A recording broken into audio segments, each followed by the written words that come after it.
All right, guys, this is Jesse from Inside Central. I've sold a few of these trunk latch clutch fixes, and I figured I'd make a installation video for you guys.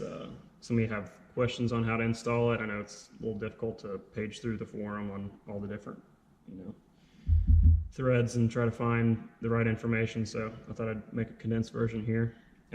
If you're here, you're probably having the issue that quite a few other people have had, where you unlock it and you push on the button on the hatch and it just does a little whirring noise. If that's your problem, then this is your solution. And if you press on the button when it's unlocked and it doesn't make any noise, that might be a different problem, which is usually a corroded connector up near the passenger seat, and you'll have to look up how to fix that. All right, so first thing we need to do to get started is get some tools. We'll need a Phillips head screwdriver, a slotted screwdriver, a pick, a 12 millimeter socket, and a 10 millimeter socket, and a ratchet for them, and then maybe a pry bar. All right, so the first thing we're going to do is remove the cargo net here. Got some bungee straps, it helps securing things a little bit easier. Flip that up. Flip the trunk latch up. Some of you will have a carpet trunk in here. I have mine removed because I keep a little gas can in here, and I keep an air tank usually in here and some other things, and it just lets you have a little bit more room down there. All right, the next thing we're going to do is pull this little plastic cover off, and it's easiest to use a small pry bar. There are 4 little compression clips here.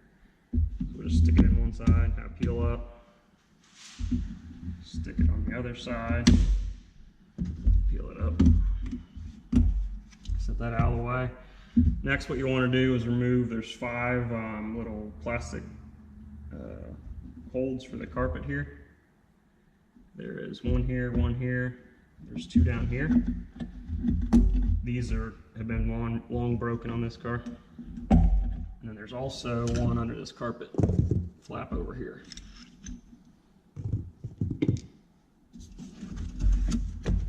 Right here, mine's, once again, it's broken, but it usually goes right there. Next thing we're going to do is use a flathead screwdriver slotted, pop this little plastic cover off, and then we'll use the 12 millimeter socket to remove this bolt. I believe this is a car seat safety strap.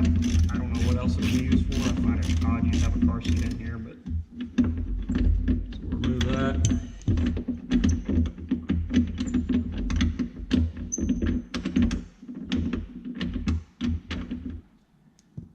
All the connectors for the carpet are out, so we can pull it out of the way. Don't lose that.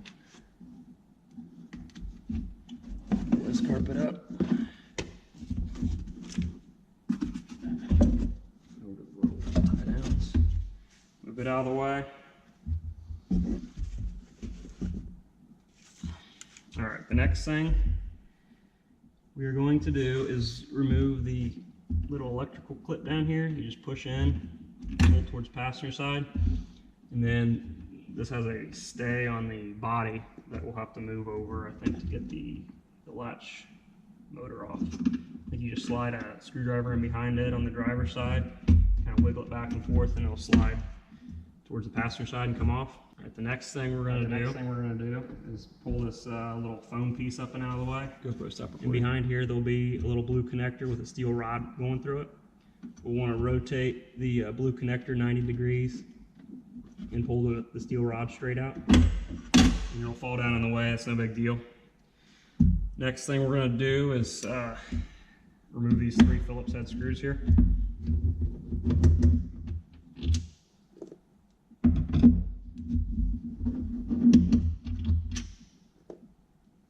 And this is your trunk latch. It'll fall out of the way.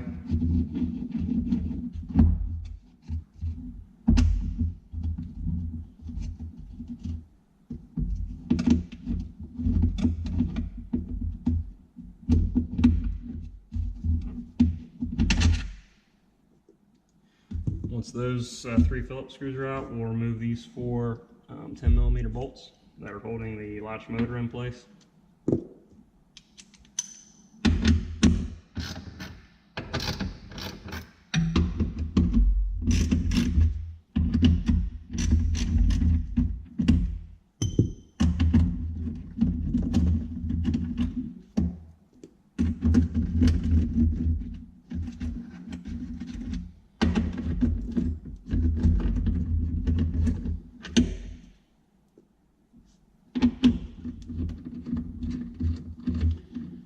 Once these 4 bolts are out, we'll be able to lift the motor up a little bit and drop it kind of out of place. And if you slide it towards the driver's side, you'll see another blue connector that's on the other end of this rod. You want to flip it 90 degrees down. Difficult to get to. And then push the rod back towards the back of the car, and then the motor can then drop down further. And you'll see this other shorter rod which connects the motor to the latch itself. And that's why we loosened these 3 bolts to the latch, was so that it could fall down and we could get easier access to this connector. So this is a white plastic connector. You'll spin it 90 degrees. And then push the steel rod out. And then this is your the piece that we need to go over, take to the bench and take apart. This is the latch motor.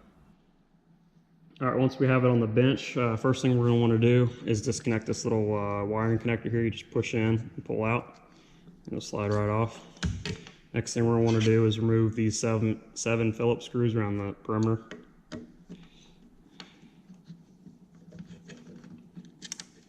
Note that there'll be 3 machine screws, and those need to go back in the same position because they're what holds the latch motor to the steel bracket here.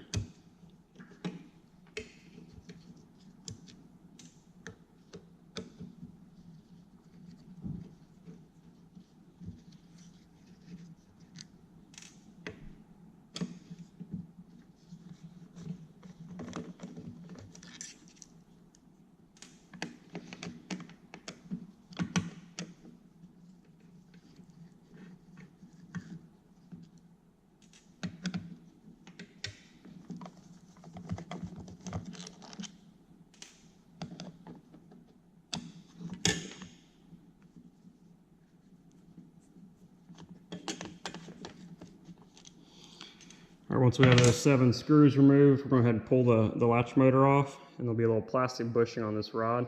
Make sure you don't lose that. That needs to go in the steel bracket like this. So once we have the screws out, go ahead and pop the cover off. Like that.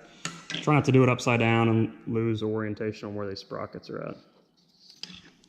All right, now we're going to pull this top sprocket off, set it over here, pull the smaller upper sprocket off, set it over here. You're going to need a pick probably to get this out. Just pull it straight up.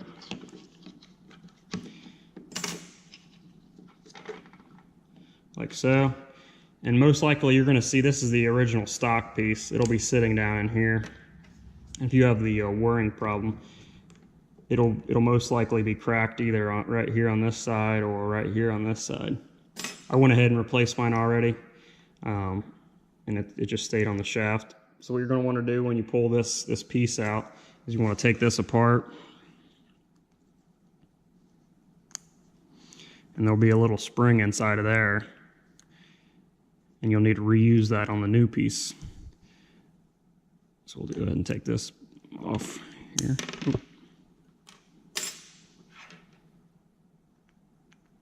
Just like so. So you'll put the spring in like this. This should be down in here. What you want to do is the front of this is open, or the top side of this is open, the back side is closed. Right there. You want to make sure that this back closed side is down when you install it on the shaft here. And what I found is easiest is actually to go ahead and put it on like you're going to install it. So we'll flip this back over and place it on here first, kind of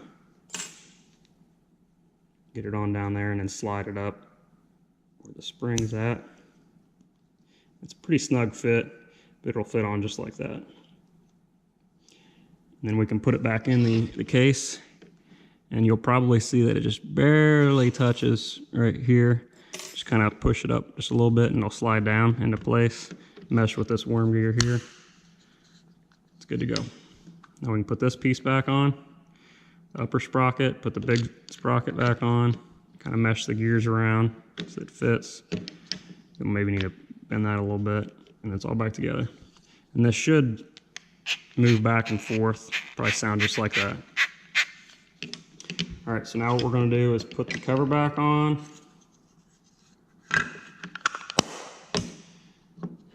Put it back in the steel plate. Make sure we get this bushing on. Hold it in place with your hand. Install it in the steel bracket. Like so. So it's in there now. Go ahead and, I guess you can plug this in if you want. You can do it later.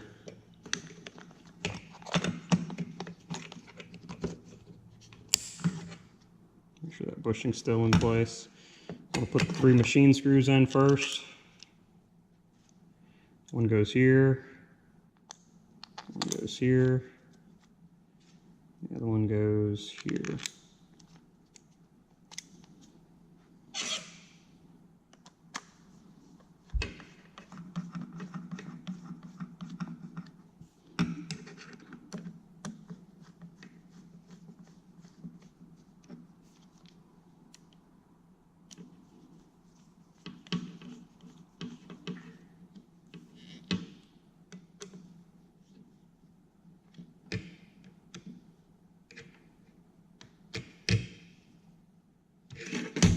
And put your 4 other screws back in.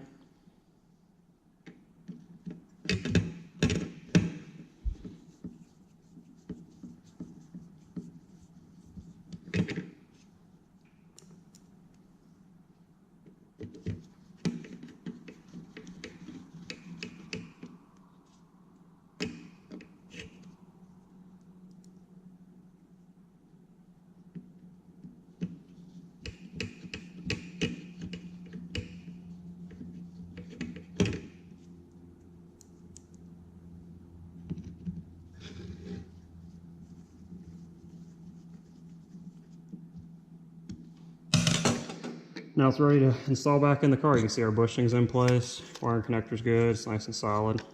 And go back in the car. All right, now that we're back in the back of the car, you're going to want to go ahead and plug this back into the body harness, and we're just going to run it through a couple cycles to make sure that everything's working and it doesn't jam up on itself. So you just press the hatch button.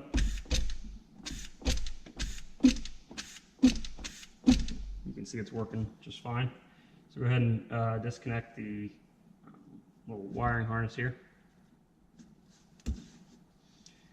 And the first thing we're going to want to do is orient it right, so this will go in. We want to connect the short stubby rod that goes up to the actual latch. Slide it in. Rotate that plastic connector.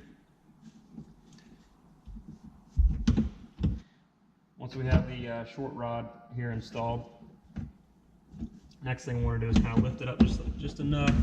We want to move the latch up and over kind of while you're lifting the latch motor up. Just enough to get the rod, the long rod that goes the key into place. Slide it in the little blue connector and rotate and lock it into position. And the next thing we're going to want to do, you can pull this piece of foam back, and through kind of both sides, both the rods are connected. You're going to kind of lift up on both the latch and the latch motor at the same time. Lift the latch and both into position. And then first, once it's kind of close, you'll take the Phillips screws, slip the Phillips screws back into place. The latch loosely.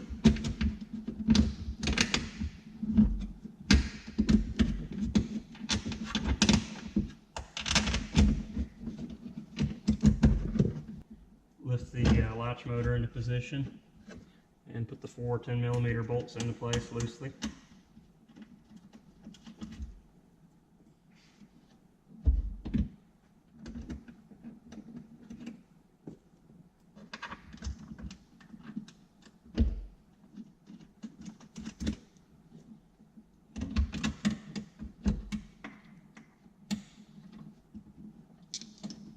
Once they're all in position, you can go ahead and tighten everything down.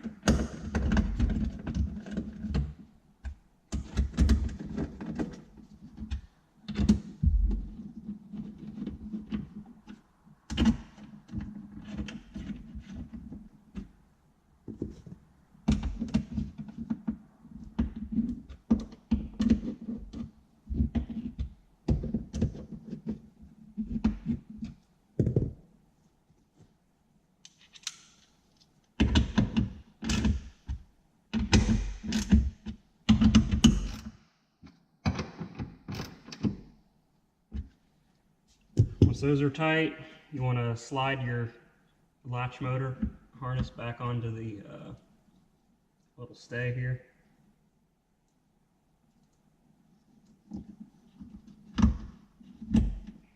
And plug it in.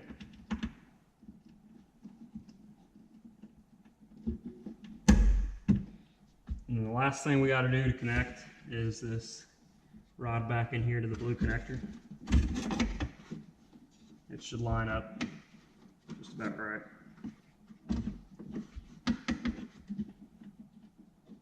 Slide it in the blue connector and rotate it 90 to lock it into place. And then we want to go ahead and before we put the rest of the interior in, just, run it a couple times. You can also lock it, and it shouldn't work. You should lock it, and it shouldn't work. Unlock it, and it works. All right, the next thing we're going to do is install the carpet.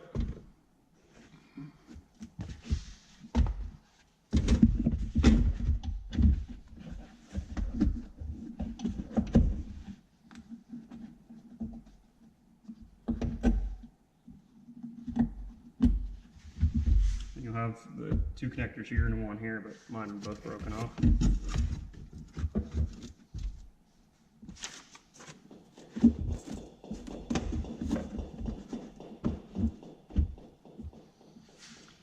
Put the little strap back into place.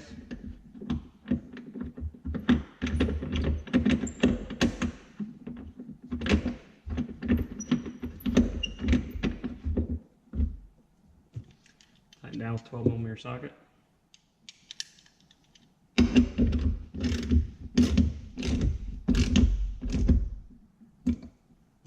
Plastic cap back on. Clip this back in. I kind of lubricated mine a little bit so it'd come in and out a little bit easier. First time can be a little difficult. Then put your trunk carpet in if you have it, and you're done. Hopefully that helps some of you guys out.